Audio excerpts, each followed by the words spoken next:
दोस्तों आप में से बहुत से लोगों को याद होगी फ्राइडे नाइट की वो रात जब व्हाट्सएप हो गया था सभी के लिए बंद, काम करना ही बंद कर गया था। लोग एक दूसरे को मैसेज कर रहे थे, जा नहीं पा रहे थे। कई तो यूँ समझ रहे थे कि भैया सामने वाले ने ब्लॉक कर दिया है, कोई नाराज़गी हो गई है उसके साथ में मेरी, जिसकी वजह से मेरा मैसेज जा नहीं पा रहा। जिसकी वजह से लोग एक दूसरे को कॉल करके पूछ रहे थे, भाई तेरा व्हाट्सएप चल रहा है, उसका व्हाट्सएप चल रहा है, और इधर उधर कॉल्स का सिलसिला चालू हो चुका था कि भैया व्हाट्सएप काम नहीं कर रहा, क्या करें क्या नहीं करें, और हर जगह हाहाकार सा मच गया था। दरअसल यहाँ पर व्हाट्सएप ही नहीं बल्कि इंस्टाग्राम भी डाउन हो चुका था। पूरे 45 मिनट के लिए व्हाट्सएप लवर ने और इंस्टाग्राम लवर्स ने ये सफ़र किया था, जहाँ पर 45 मिनट तक इनके सर्वर डाउन रहे थे, जिसके ऊपर फेसबुक ने कहा भी था ट्वीट करके, भैया 45 मिनट थोड़े लंबे लगे होंगे आपको, लेकिन ठीक है अब हम वापस आ चुके हैं। तो लोग काफ़ी ज़्यादा घबरा गए थे व्हाट्सएप के डाउन होने से। उनको लगा कि यार अब तो व्हाट्सएप की जितनी भी पॉलिसीज होगी, चाहे वो हमारे घर के कागजात भी रखवा ले, उसके लिए भी हम एग्री हैं। मतलब ऐसा हाल हो गया था जब देखा लोगों ने कि व्हाट्सएप के सर्वर डाउन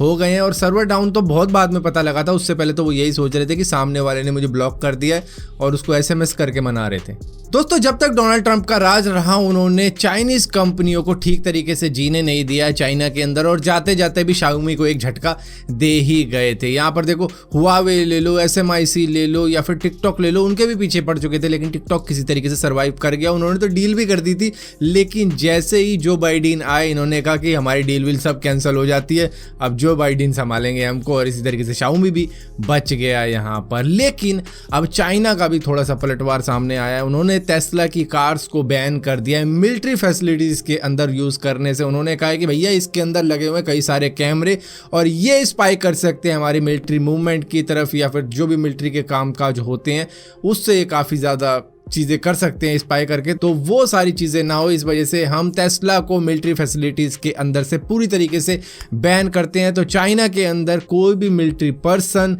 या फिर मिलिट्री फैसिलिटी के अंदर टेस्ला गाड़ी ओन नहीं कर सकता है, वो उनके लिए बैन है पूरी तरीके से। दोस्तों हम सभी को ऐसा लगता है कि इलेक्ट्रिक प्लेन फ्यूचर है, और आने वाले वक्त में फ्यूल से चलने वाले प्लेन कम होंगे, लेकिन इलेक्ट्रिक प्लेन ज़्यादा होंगे, जो कि बैटरी से उड़ा करेंगे, जो कि कार्बन इमिशन करेंगे ही नहीं, जिससे कि हमारा एनवायरनमेंट बचेगा। लेकिन बिल गेट्स का मानना कुछ और ही है। दरअसल 16 फरवरी 2021 को इनकी एक बुक पब्लिश हुई है जिसका नाम है how to avoid a climate disaster, जिसके अंदर इनका कहना है कि भैया बैटरी में इतनी जान होगी नहीं कि वो इतनी पावर दे पाए प्लेन को, एक भारी भरकम प्लेन को, कि वो इधर से उधर जा पाए, वो भी पैसेंजर और कार्गो के साथ में, क्योंकि बैटरी का ही वेट काफ़ी ज़्यादा होता है। और अगर आपको मालूम हो, जो प्लेन का वज़न होता है उसका 20 से 40% तो फ्यूल ही होता है। मतलब इतना अगर फ्यूल है तो 20 से 40% फ्यूल का ही वज़न होगा, जिसको वो लेके उड़ता है अपने साथ में, और धीरे धीरे जब फ्यूल कम होने लग जाता है तो उसका वज़न भी हल्का होने लग जाता है। लेकिन यहीं पर पैसेंजर भी होते हैं, कार्गो भी होता है, और ऊपर से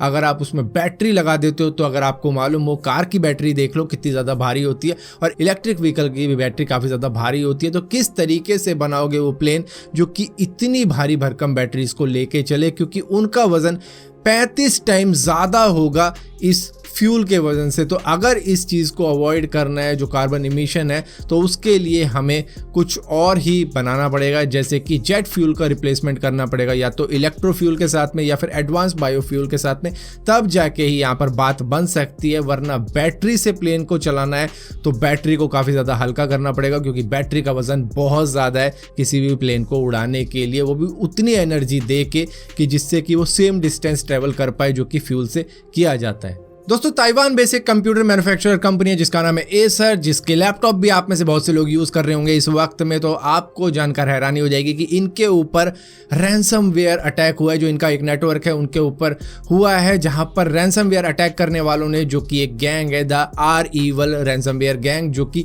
एक्स ट्रैवल जो कि एक कंपनी है, उस पर भी अटैक कर गए थे, जहां पर $6 मिलियन इन्होंने उनसे भी मांगे थे। तो यहाँ पर एसर से भी मांगे गए हैं कि भैया हमें $50 मिलियन चाहिए, और डेडलाइन है 28 मार्च तक की। अगर उस डेट तक नहीं दिए तो आपका डेटा हम लीक कर देंगे अलग अलग प्लेटफॉर्म के ऊपर। और यहीं पर इनको डिस्काउंट भी दिया गया है 20% का, कि अगर आप 24 मार्च यानी वेडनेसडे को अगर आप दे देते हो तो भी आपको डिस्काउंट मिल जाएगा, आप 20% का डिस्काउंट पा जाओगे। तो यहाँ पर ये जो अटैक हुआ है, दरअसल माइक्रोसॉफ्ट एक्सचेंज कुछ फ्लॉ था उसके अंदर, उसका यूज़ करते हुए अटैक कर गए और किसी तरीके से इनके सिस्टम में घुस गए, जहाँ पर इनक्रिप्ट कर दिया सभी सिस्टमों को रैंसमवेयर अटैक के द्वारा, जिसके बाद में दोबारा खोलने के लिए इनसे 50 मिलियन की मांग की गई है और डेडलाइन 28 मार्च तक ही है। और यहाँ पर दोस्तों एप्पल को $2 मिलियन का फाइन लग चुका है ब्राजील के अंदर, क्योंकि इन्होंने अपने आईफोन 12 के अंदर चार्जर नहीं दिया वहां पर। और एक बात बता दूं, वैसे तो सारी दुनिया में ही नहीं दिया इन्होंने,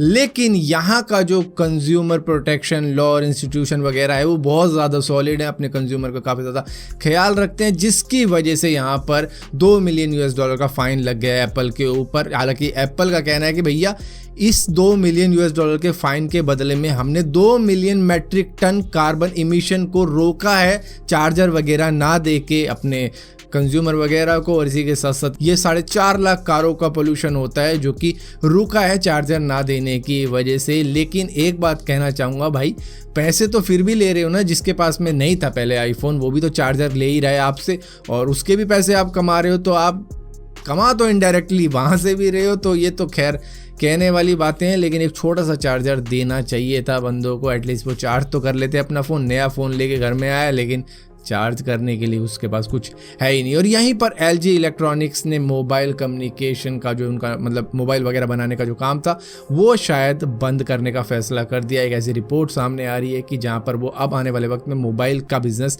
नहीं करेंगे, उसको वो शट ऑफ कर रहे हैं, क्योंकि इसमें उनको बहुत ज़्यादा फेलियर मिल चुका है, कोई ज़्यादा ग्रोथ उनको देखने को नहीं मिली है। बहुत सालों से वो लॉस झेल रहे थे, लेकिन अब उन्होंने कहा भैया हमारे बस की और नहीं है। दोस्तों बहुत से लोगों को मालूम चल चुका होगा कि NFT एक नई बला आ चुकी है, जहां पर लोग अपनी डिजिटल आर्ट को बेच रहे हैं। यहाँ पर बीपल की पेंटिंग भी बिकी थी करीबन $69 मिलियन के अंदर, और यहीं पर एक नैन्सी कैट नाम का एक मीम भी था, वो $5 मिलियन में बिका है, जो कि 2011 की एक वीडियो थी। यहीं पर यूएस का एक टिकटॉक स्टार ऑक्शन कर रहा है अपनी वीडियो को, जिसमें वो स्केटबोर्ड चला रहा है और चलाते हुए कोई गाना वाना भी गा रहा है और जूस भी पी रहा है। तो यहाँ पर उसने 3 करोड़ मांगे हैं इस ऑक्शन के अंदर कि भैया 3 करोड़ दो और ये वीडियो तुम्हारी हो जाएगी हमेशा हमेशा के लिए। तो ये एक नई बला सामने आई है और समझना है इसको और भी ज़्यादा, तो इसके लिए एक सेपरेट वीडियो भी बना दूंगा। तो फिलहाल के लिए इस वीडियो के अंदर इतना ही था। अगर वीडियो आपको पसंद आती है तो इस वीडियो को लाइक जरूर करना, शेयर जरूर करना, और इसी तरीके की और भी वीडियो देखने के लिए चैनल को सब्सक्राइब जरूर करना। सब्सक्राइब किया